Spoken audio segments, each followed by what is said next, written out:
Welcome to the LDN Radio Show, brought to you by the LDN Research Trust. I'm your host, Linda Elsegood. I have an exciting lineup of guest speakers who are LDN experts in their field. We will be discussing low-dose Naltrexone and its many uses in autoimmune diseases, cancers, etc. Thank you for joining us.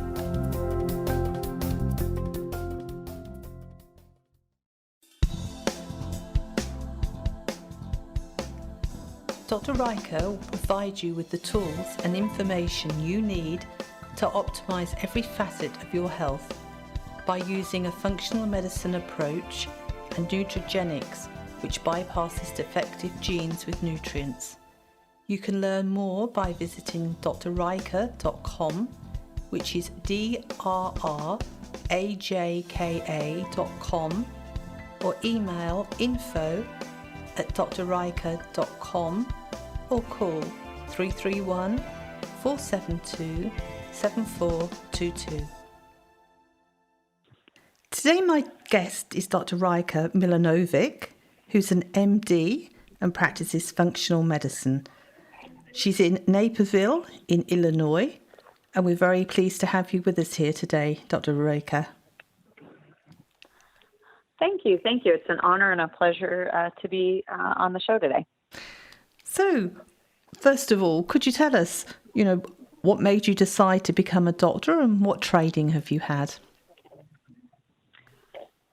Ever since I was 5, I knew that I wanted to help others, and it was a vision from that very young age, and partially was inspired by our pediatrician who I adored and really liked. And, through the years, it did come to fruition. So even though I had other thoughts growing up and had explored other fields, it was really at the forefront of what I wanted to be doing. And I went on to do my undergraduate studies in Ohio, where I grew up, and then on to medical school at the Ohio State College of Medicine.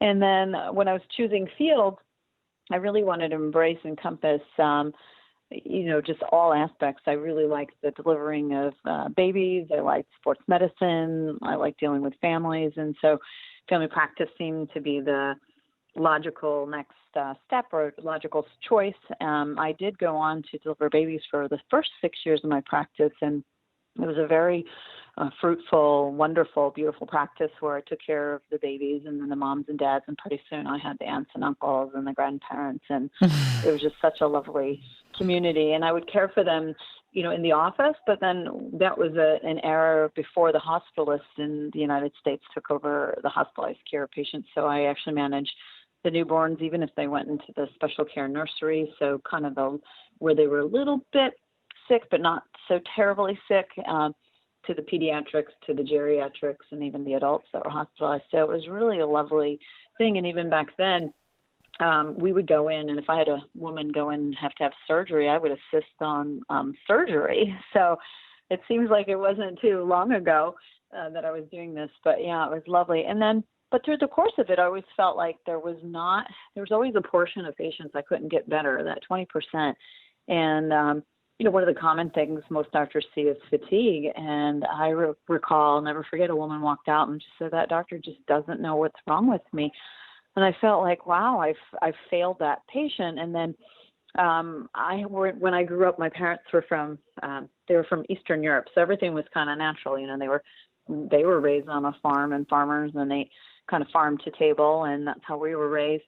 And they used a lot of home remedies. We didn't go to the doctor hardly ever, except for the routine checkups. And, we all dreaded, there was a treatment they used for fevers, which was where they would combine crushed garlic with lard and rub it on your feet. And we dreaded it. But sure enough, by the end of the time period that they had applied it to our feet, the fever, overnight would have broken. So, and much to our dismay, they ate raw garlic. And as you know, raw garlic's great for cardiovascular health, and as well as squashing the overgrowth of candida. So there's plenty of health ramifications. So for the use of garlic. But yeah, so I'd always been interested. My first practice was in Seattle, and that was my first introduction to some of the alternative modalities. I routinely shared cases with naturopaths and coordinated care with acupuncturists, and then even went on to mentor some of the naturopathic students from Bastier's naturopathic school there in Seattle. And it wasn't until 2010 we were living abroad. So for those of you that don't know, we were abroad for 8 years, very fruitful again, and I was kind of exploring other options, became very entrepreneurial, and I happened upon an article by Dr. Mark Hyman on glutathione, and it described every single patient that I couldn't diagnose with fatigue. And I said, functional medicine, what is this? And then I went on to train with the Institute of Functional Medicine, where Dr. Mark Hyman is at the forefront, certifying with them back in 2015. I was very fortunate and blessed to join a very large functional medicine group in outside of Boston initially, and was working with 19 other practitioners, 15 doctors, 4 mid-levels, and had a mentor every single day for the first 3 months. So it really skyrocketed my ability to apply functional medicine in my clinical practice. And within 6 months, I was mentoring a nurse practitioner student who she was so inspired by the results we were getting and the kind of care we were providing. She came on and joined our practice, and then I was her direct mentor. So that's kind of a little bit about the story, and just to kind of give some of the audience members that likely know, but if they don't, input on functional medicine is that it really looks at targeting the root causes of diseases, and I really peel away the triggers for inflammation, and I think inflammation is the cause and crux of almost all symptom and disease. So that's my story in a nutshell. And then, of course, since been living in Boston, we've now relocated to Chicago, just outside of Chicago in Naperville. Wonderful. You've been very busy, very busy. So mainly, what kind of conditions would you say you are seeing these days? Is it a wide variety of autoimmune conditions?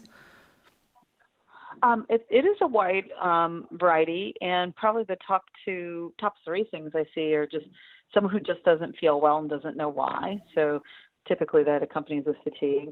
Autoimmune is number 2, and then some of the GI disorders. And our immune system is so intertwined with our gastrointestinal tracts for not only our immune health, but for our mental health as well. And then people almost always, if they've got one symptom and their GI tract is off, they've likely got others. So they may have autoimmune disease, but then they have secondary anxiety and depression because their gut microbiome is off.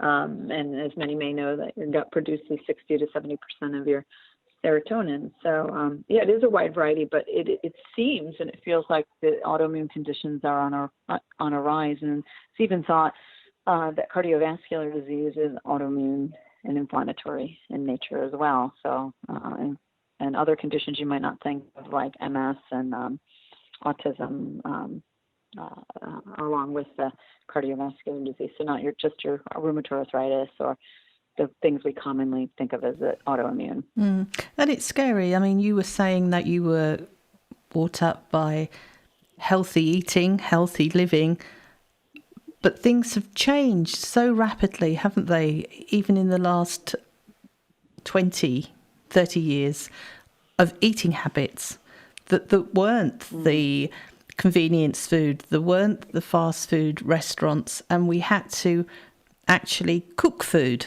from scratch, which is optional these days, isn't it? You know, people don't have to cook if they don't want to. They can go to a supermarket and buy something in a tray and put it in the microwave and it's done.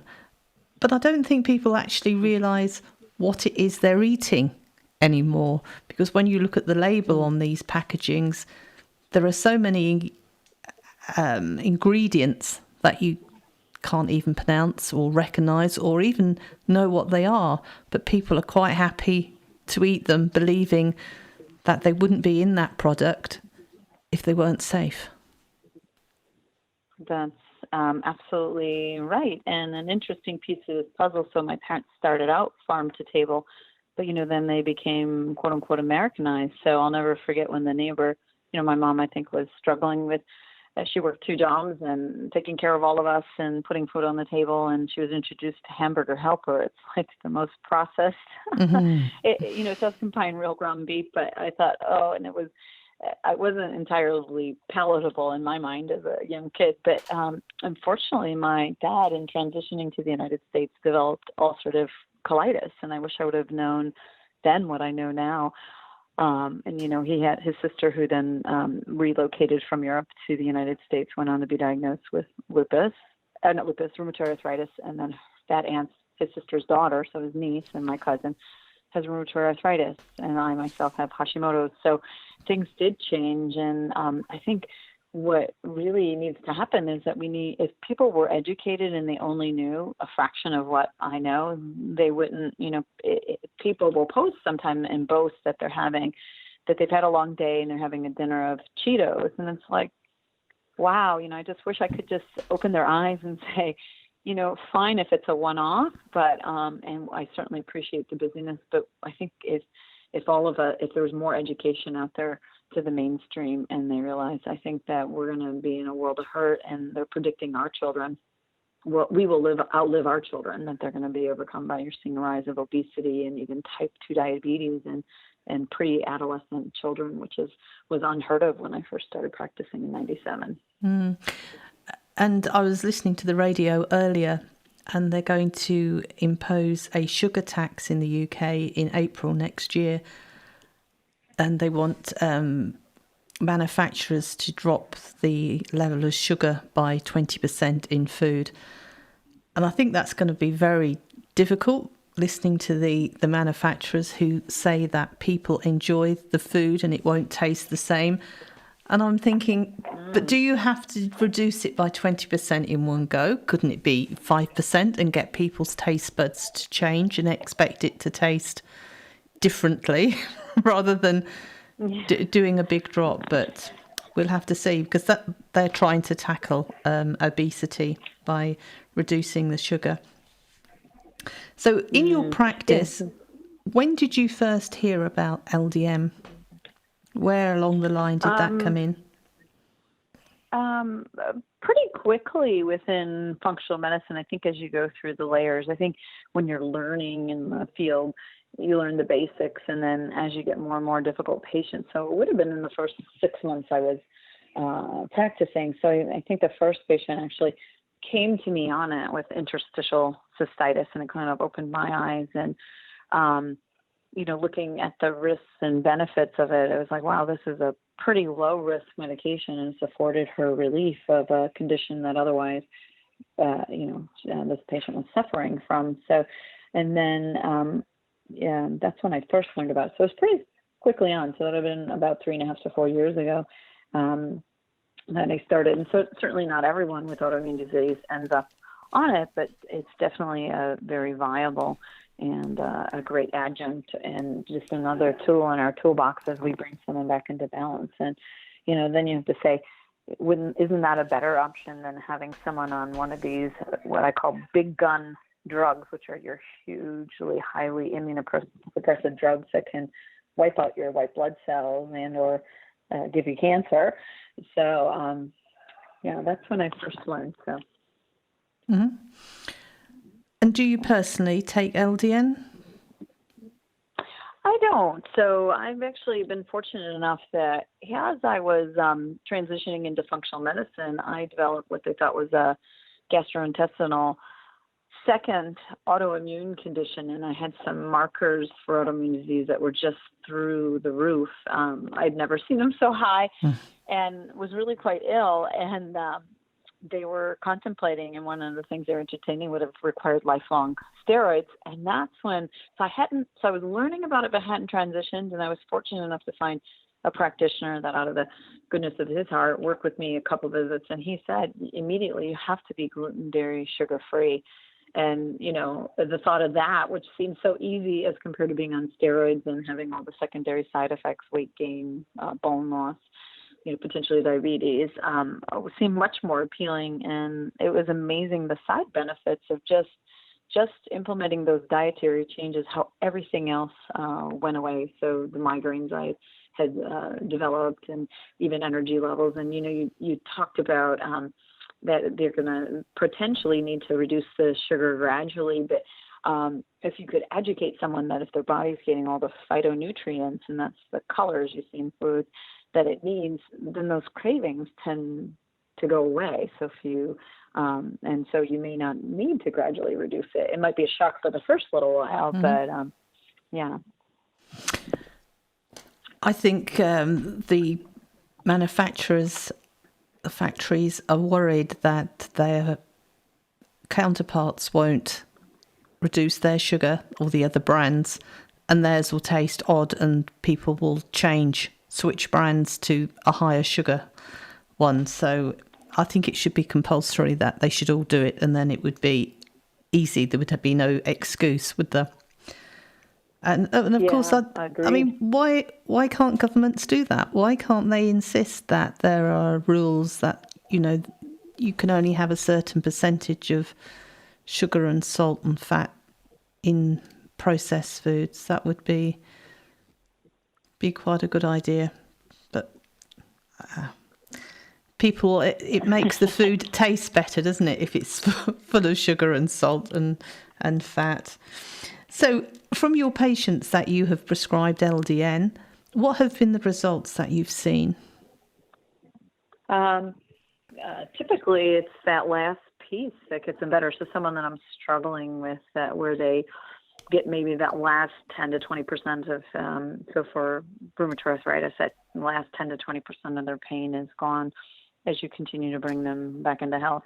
And then, the other way is if someone's had an autoimmune condition, the longer they've had it, and they've actually done studies that if you catch someone with rheumatoid arthritis early, you can modulate them with high-dose fish oil and some of the real basic measures. If they have had it for years, then they typically, not always, take a longer time to bring into balance. And so so the remainder of the pain reduction, lessening of medications they may need, and then is that kind of a great adjunct therapy if they've had the condition for a very long time. And so that's what lessening of the antibodies that you may see, whether it be Hashimoto's thyroiditis or the rheumatoid arthritis, which, activity levels, disease levels are kind of, as the anti-CCP antibody goes up, you tend to see it correlate with the symptoms. So lessening of the antibody levels as well. Mm-hmm. And how long would you say, if these patients have only got 20% of pain in the case of rheumatoid arthritis, once you start them on LDN, how long would it be before you would expect to see a reducement in the pain? Yeah, that's a great question. It can be a little variable. So one woman I recently put on for interstitial cystitis felt great within the first month, but it is a little more gradual than that, because you're titrating the dose, so meaning you're increasing it weekly or every other week to get to a maintenance dose. And most people tolerate that slow titration. I've had a couple of people need to go a little slower, and they said, it's so funny, our patients are your best teachers. Mm-hmm. And then they'll say, hey, I was reading, and where you feel like you've read everything is the practitioner, and I was reading, and some people need to go much slower, so I decided to go much slower, and I'm actually tolerating it better. So where instead of waiting every 1 to 2 weeks is more like 3 to 4, and I'm like, well, that's brilliant. I love it. I said, I love that you've listened to your gut and you've gone a little slower. Mm-hmm. And have any of you patients reported to you any negative side effects? Occasionally they'll get they do talk about bad dreams occasionally, but they tend to build a tolerance, as in nightmares. So, they tend to build a tolerance to that side effect. And, the only patient, unfortunately, I couldn't start, which would have been an ideal candidate, is I did have someone come to me, and she kind of rides the fence. She has an straight allopathic provider treating her severe osteoarthritis, and does require ongoing narcotics, and then I'm treating all the rest. And we have improved her gradually. Part of it is that not all of her triggers have been removed, and that's a choice that she's making. I think if we could remove them all, she'd fare better. So unfortunately, it was not an option because, as you know, the low-dose naltrexone will negate. It's our narcotic antagonist, or opioid antagonist, so allows the levels of opioids to rise, so it would negate any opioids that she took so she wouldn't get that pain in life. But hopefully, I've been working on her slowly, and it is a process. So it's not a sprint to the finish. It's a long, slow jog to bring someone back to equilibrium. But if you're on the journey, if you're feeling slightly better as time goes on, it then gives the patient surely encouragement that things are going to look brighter in the future. Yes. And I think that's what keeps some people going. And so one of my great mentors had said, that he says, give them something that will give them immediate answers to some of their symptoms, because then you get buy-in from the patient. So for example, a lot of women come in, what we call estrogen dominant, and they feel awful. They have PMS type symptoms. Maybe their moods are swinging, their breasts are tender, and it's affecting their life to such an extent. And then you run them through all the options of how to improve it. And if someone's really miserable, they may even opt to do bioidentical progesterone. And I'll tell you, when you get them feeling better, then they say, oh, okay, you've made this huge difference in this aspect. Now I'm going to listen to you when it comes to I can balance this naturally by modulating my stress, by eating foods that support the proper breakdown of estrogen, such as your cruciferous vegetables and flax and high fiber foods and things like that. That is such a good idea, isn't it? Winning their confidence, I think. Yeah. It sounds a fantastic idea. So, do you have any examples that you could give us? I know LDN isn't a standalone treatment, and you obviously use other things in conjunction with LDN, but are there a few patients that you could tell us their success stories? Well, like I had said, this young gal that had so many symptoms. So she's one of my more recent ones, and just everything you can think of. She had bad headaches. She had severe estrogen dominance, so profound PMS. She's subclinical hypothyroidism. So far it's not Hashimoto's, and then she has a diagnosis of interstitial cystitis, and this interstitial cystitis would wax and wane, and was putting her in the ER. And she would try to avoid going because she did not like the traditional approach, and how many times she had probably been inappropriately prescribed antibiotics when it wasn't infectious. And she was one of the ones that responded pretty quickly. So kind of that 4 to 6 week window where she said, wow, I just feel a huge difference. So we did go to that, and she suggested it. And so what I do is, if someone wants to reach and say, hey, I really want to use low-dose naltrexone, if they're feeling horribly, and I know that they're going to make changes, so she knows she has to make the changes, I counsel them, hey, this is what we're going to do, but the real goal is to also work on all the other things and help modulate. So for her, it was a big game changer, and now she's much more functional, and I can get, like I talked about earlier, that buy-in, and she was already sold, had made some dietary changes, and she's feeling well enough to then restart exercise. So she was feeling well enough to even do any exercise for a very short time period. I think the last 3 to 6 months it had kind of fallen off her radar because she just wasn't well. That would have been kind of the most recent one, and she was one of the ones to turn around much more readily. And then, just the RA patient, like I had said, that you run the list, and you have to gauge it on what the patient knows and how willing they are to make change. And so in the beginning, it might, if they're so miserable, it might be appropriate to say, hey, I'm thinking about low-dose naltrexone as an option for right now because you aren't doing well. You have to have that buy-in. So you have to have that sense, are they ready? And the RA patient I'm speaking of really wanted to go as natural as possible. And we'd gotten her better to a point, and then only then when we'd kind of gone through almost all the options, she said, all right, I'm willing to revisit this, and was pleased she did when she got that final resolution of her pain. Mm-hmm.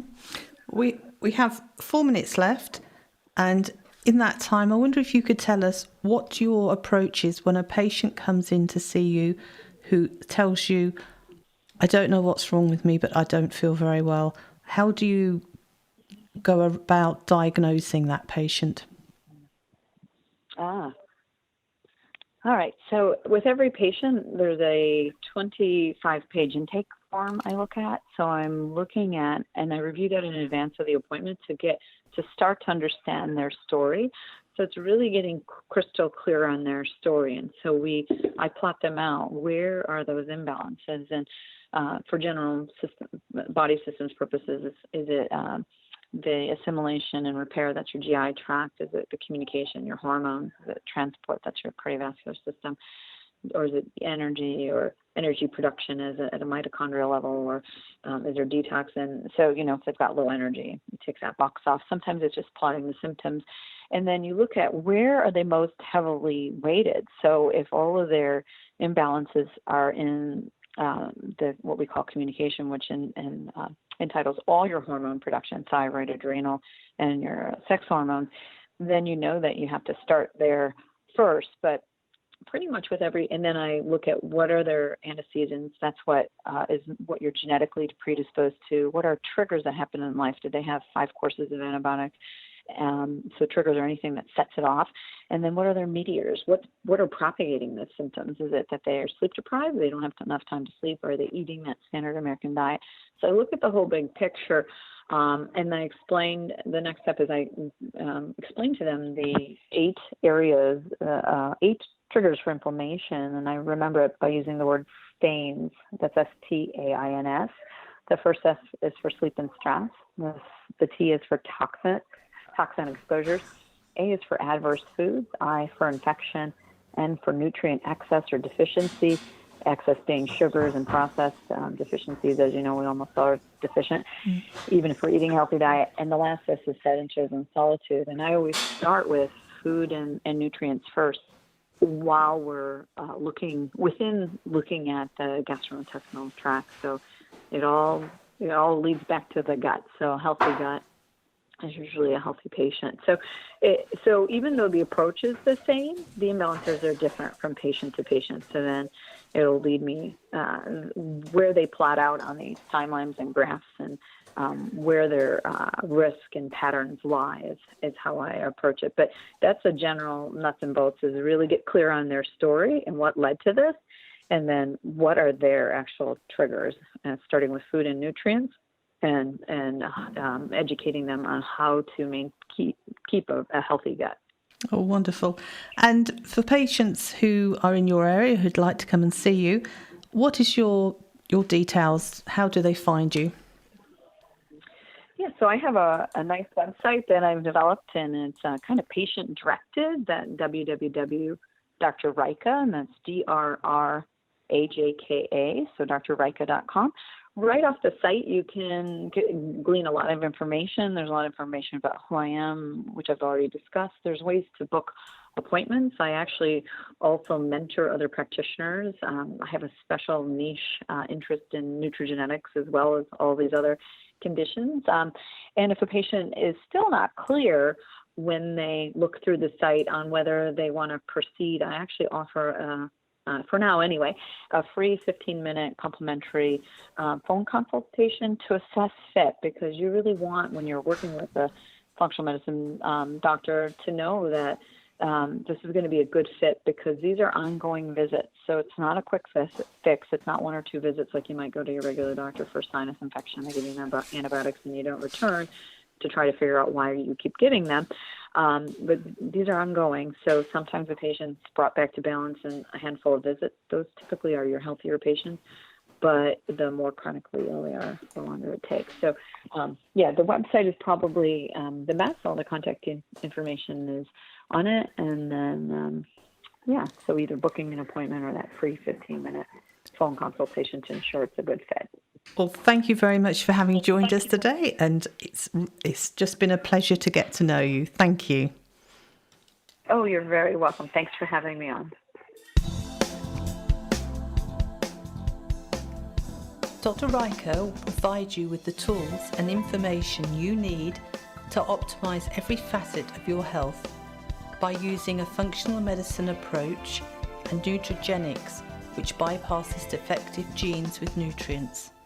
You can learn more by visiting drrajka.com, which is drrajka.com, or email info@drrajka.com, or call 331 472 7422.